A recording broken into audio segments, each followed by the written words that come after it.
Sahabat sekalian, kembali berjumpa dengan channel saya, yaitu channel Maya Pada Unggas, di mana channel ini akan selalu membahas tentang bebek petelur dan juga permasalahan-permasalahan yang akan timbul saat kita berternak bebek petelur.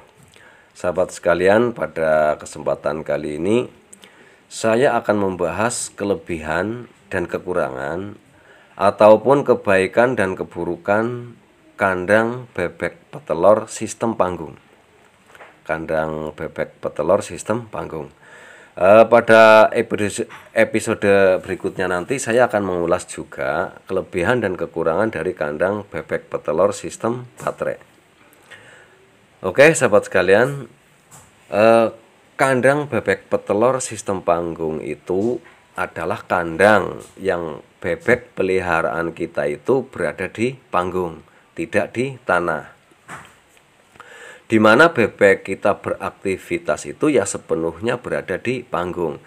Baik mau tidur, mau makan, mau minum, ataupun mau membuang kotoran, semua-muanya berada di panggung, tanpa diumbar, tanpa dilepas, dan tanpa dikeluarkan sama sekali. Ini adalah sistem yang sedikit lebih modern bila dibanding dengan sistem kandang di alas tanah. Jadi ini lebih sedikit modern. Ini sangat mungkin dilakukan bagi peternak khususnya yang ada di negara kita, yaitu Indonesia, karena mengingat memang lahan kosong masih banyak dan juga lahan masih tergolong luas. Di Indonesia itu masih sangat luas lahannya. Jadi sangat memungkinkan bagi peternak untuk berinovasi dengan sistem kandang panggung ini. Sahabat sekalian, saya sudah eksplor mendatangi beberapa kandang sistem panggung, dan dari survei lapangan yang saya lakukan, secara umum bentuk kandang panggung itu ya hampir sama dengan kandang alas tanah. Misal atapnya ada yang transparan, sama. Kandang panggung juga ada yang transparan. Minumnya menggunakan wadah talang air, sama. Panggung juga menggunakan wadah talang air. Juga dindingnya tidak sepenuhnya rapat, sama. Kandang panggung juga ada yang terbuka. Hanya perbedaan yang mendasar adalah kandangnya adalah panggung. Oke, kita langsung bahas kelebihan dan kekurangan bebek petelur sistem panggung. 1. Kelebihan. Jadi kelebihan dari kandang panggung adalah kotoran akan jatuh ke tanah. Ya, betul. Sangat betul, kotoran dari bebek kita akan jatuh ke tanah, sehingga bebek kita tidak bercampur dengan kotorannya, sehingga dapat menghindarkan ternak kita dari berbagai masalah penyakit. Tentunya bebek kita akan lebih sehat. Terus selanjutnya adalah bau amoniak kotoran tidak mengganggu bebek petelur. Iya, karena kotorannya jatuh ke bawah dan jauh dari bebek kita. Ingat, bebek dengan hanya mencium bau kotoran saja sudah mempengaruhi petelurnya. Bertelurnya jadi kurang maksimal. Apalagi jika kandang kita basah, berbau, banyak kotoran, lembab. Lah ini lebih-lebih efeknya akan lebih besar lagi. Terus ketika kandang kita panggung, tentunya kotoran akan segera jatuh ke tanah dan kering dan tidak terinjak-injak oleh bebek kita. Apalagi kalau panggungnya itu tinggi, kotoran akan segera terkena sinar matahari, dan sinar matahari akan masuk ke kolong dan mengeringkan itu kotoran bebek. Ketika kering, ya tidak akan begitu berbau. Ketika basah, ya akan sangat berbau. Oke, sahabat sekalian, ketika kita akan mencoba kandang panggung ini, usahakan panggungnya itu ya yang tinggi, ya kira-kira setinggi orang lah. Kenapa? Ya karena nanti kedepannya akan memudahkan kita dalam pembersihan itu kotoran. Misalnya di situ kita akan mengeruk sekam, mengeruk grajen kayu dan lain sebagainya, itu akan dipermudah karena panggungnya lebih tinggi. Terus seperti biasa, jangan lupa ketika kita membuat kandang panggung di tanah itu ya kita beri alas sekam juga, sekam atau grajen kayu. Agar apa? Agar supaya kotoran yang jatuh itu tidak lengket, jadi memudahkan kita saat pembersihan nanti. Jadi itu tujuannya adalah untuk memudahkan pengerukan kotoran agar tidak lengket. Lebih baik lagi jika kotoran bawah kandang juga di pondasi yang lebar, jadi lebih lebar dari tiangnya, seakan-akan kotoran bebek itu ditampung dalam pondasi. Ini lebih bagus dan kotoran tidak akan tercecer ke mana-mana. Ketika panggung kita ini tidak tinggi, maka akan menyulitkan kita dalam pembersihan. Misal tingginya kok hanya 50 cm atau berapa, itu justru akan menyulitkan kita saat pembersihan kotoran.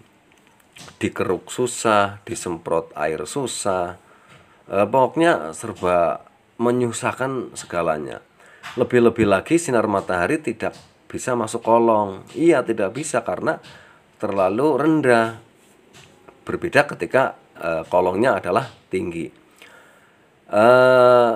Ketika sinar matahari tidak bisa menjangkau kolong, efeknya adalah pengeringan tidak maksimal. Akibatnya kandang berbau. Terus bawah kandang lembab, menimbulkan lalat dan menebarkan berbagai macam penyakit. Ini pasti. Terus selanjutnya adalah bebek aman dari serangan predator. Jelas, karena kandang sistem panggung lebih aman dari apapun karena tinggi, termasuk hewan-hewan pemangsa, orang-orang yang lewat dan lain sebagainya. Terus aman dari banjir dan genangan air minum bebek. Jadi aman, banjir aman, terus genangan air minum bebek juga akan segera jatuh mengalir jauh karena ini kandangnya tinggi, kandangnya panggung.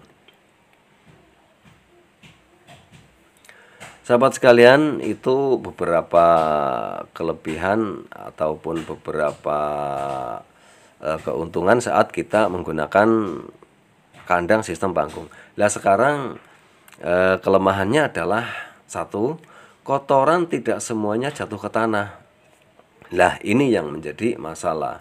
Memang kandang panggung ini setidaknya dapat memisahkan antara kotoran dan bebek kita. Namun ternyata juga tidak semua kotoran itu terjatuh ke bawah. Ada saja yang masih menyangkut di atas dan terinjak-injak oleh bebek. Untuk kandang panggung ini biasanya panggungnya itu kan terbuat dari bilah bambu yang disusun berjejer dengan jarak tertentu. Jadi tidak sepenuhnya rapat. Nah, karena ada bilah-bilah bambu inilah yang menyebabkan kotoran bebek menyangkut, tidak jatuh semua. Bahkan terkadang menumpuk sampai tebal dan sampai rapat, sampai bebal. Lah ini, kalau sudah begini, kalau sudah bebal, rapat, rasanya tidak ada bedanya dengan kandang alas tanah. Rasanya tidak ada bedanya. Jadi percuma saja ketika kita membuat panggung karena toh kotoran tidak bisa jatuh.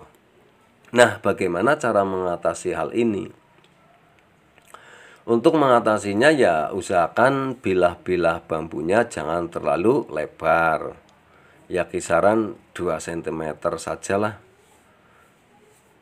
Sekitar kira-kira ya selebar korek api yang biasa untuk menyulut rokok itu.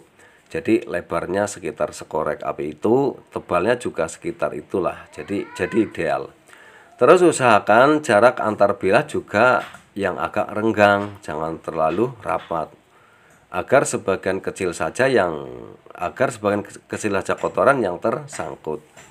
Dan berapa jaraknya ya kita kira-kira saja bagaimana baiknya. Terus kelemahan berikutnya adalah kaki bebek terkadang luka dan terperosok ke celah-celah bilah bambu itu. Ini masalah. Terus kenapa masalah? Karena bisa menimbulkan stres. Ingat, kaki bebek itu adalah kaki yang spesialnya adalah untuk di air, di rawa, di persawahan. Jadi teksturnya ya lembek. Berbeda ketika di atas panggung dibilah bambu, teksturnya keras sehingga bukan peruntukannya, akan mudah terluka dan akan mudah di situ mungkin berdarah dan lain sebagainya. Dan dilemanya adalah ketika kandang panggung, dilemanya adalah ketika kita membuat bilahnya renggang, kaki bebek terperosok, ketika tidak renggang, ketika bilah bambunya ini berdekatan, efeknya adalah kotoran akan tersangkut di situ, akan menjadikan bebal, akan menjadikan rapat, bilahnya menjadi rapat kena kotoran lah. Kalau sudah begini bagaimana? Ya saya pun nggak bisa menjawab tentunya. Oke, selanjutnya adalah lebih banyak biaya. Ya pasti karena kita membuat panggungnya saja itu sudah memerlukan berapa potong bambu yang kita habiskan. Belum lagi nanti membuat tiang-tiangnya yang untuk menyangga kandang panggung itu. Tentunya kan kita menggunakan cor beton. Jadi tentu di sini biayanya akan lebih membengkak. Belum lagi nanti atapnya. Di situ atapnya kan ada yang transparan, ada yang tidak transparan. Lah ini di sini adalah membengkaknya biaya dari kandang panggung ini. Selanjutnya adalah telur bebek terkadang retak bahkan pecah. Karena apa? Karena kandangnya adalah panggung, bertelurnya di bilah bambu, yang mana bilah bambu ini kan keras. Nah, solusinya adalah pada kandang panggung sebaiknya dibuatkan kotak khusus untuk bertelur, yang mana kotak itu dikasih daun-daunan kering atau apalah sebagai pengaman telur-telur itu. Nanti kalau sudah terbiasa, bebek akan bertelur juga di kotak itu. Bebek ini juga karakternya mirip burung. Kalau disediakan sarang yang ia akan bertelur di situ. Terus kotak telurnya ada daun-daun yang kering. Terus ada sabut, misal sabut kelapa yang seakan-akan memberikan sensasi hangat menyerupai sarang. Bebek akan terangsang untuk bertelur dan akan bertelur di situ juga.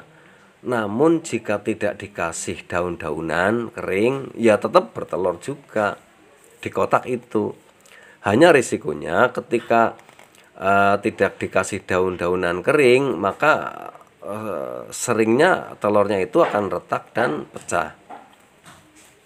Lebih lagi ketika bertelurnya tidak di kotak itu, maka bisa tertendang atau tergempar-gempar oleh bebek-bebek yang ada sehingga menyebabkan retak dan pecah. Oke, sahabat sekalian, itu saja dulu pembahasan saya mengenai kandang bebek sistem panggung. Mungkin timbul pertanyaan, yang mana yang baik dari kandang ini? Kandang yang langsung di tanah apa kandang panggung? Nah, sahabat sekalian, dari explore saya ke lapangan, semuanya baik.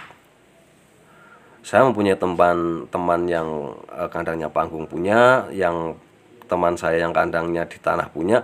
Hasilnya juga bisa maksimal. Hanya terpenting saat kita memelihara bebek petelur, yang terpenting itu ada 3 hal. 1, bibit harus bagus, jelas. 2, pakan harus bagus. 3, kandang nyaman. Nah ini, ketika faktor 3 ini dapat terpenuhi, ya insya Allah hasilnya akan maksimal. Oke sahabat sekalian, demikian saja dulu pembahasan saya. Kurang lebihnya mohon maaf. Sekian, semoga bermanfaat.